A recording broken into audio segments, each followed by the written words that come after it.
Hungary's authoritarian leader breaks with the EU, saying he'll pay for Russian gas in rubles. This post received a score of 57,000, with an upvote ratio of 87%. Here are the top comments in response to this article. Holy shit, is this idiot eager to get kicked out of the EU?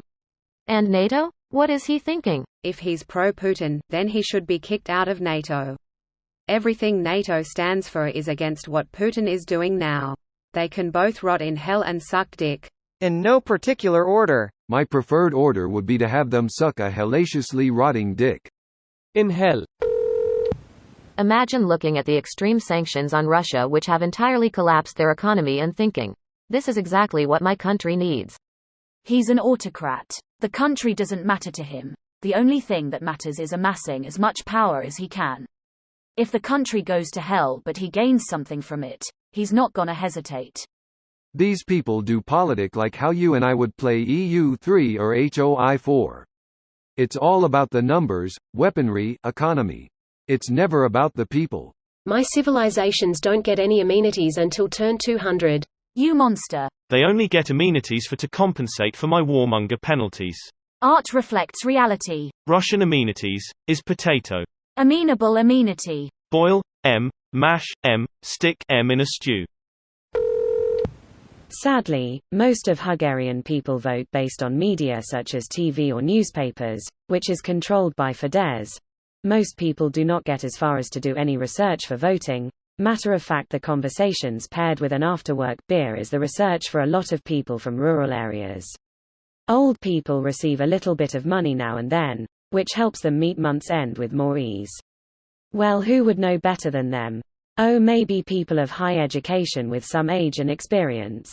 Well, though shit, because the educated rich people also love Fidesz because of the low tax rates. So altogether I just feel like a lot of people do not know that they could have it better. And there are a bunch of other reasons for this election going this way. It makes sense if you are convinced the education system has been hijacked by anti-Western, anti-Magyar rhetoric. It is shocking to me the older Hungarian generation, who despised Russia, the USSR at the time, is totally okay with Orbán making deals with Putin. That is quite the turnaround. It's similar in the USA too. The far-right QAnon crazies think education has been hijacked by communism and they are actually taking sides with Putin as a strong leader who speaks the truth. The mental gymnastics is too much for me. Just absurd amount of bending over backwards to rationalize their new stance. I think part of it in the US is that they have been programmed to passionately hate and demonize anyone left of center to the point that when something happens that both sides agree on, they knee-jerk and do an about-face to disagree with the left at any cost. I'm really saddened by a good portion of our population. I hate saying that, as it's rhetoric some on the right like to constantly spew, but sometimes it's actually true. This video was automatically created by Reddit to speech. The article and comments in this video were selected from Reddit according to their upvotes, and any paraphrasing was performed by smmry.com, without any human intervention.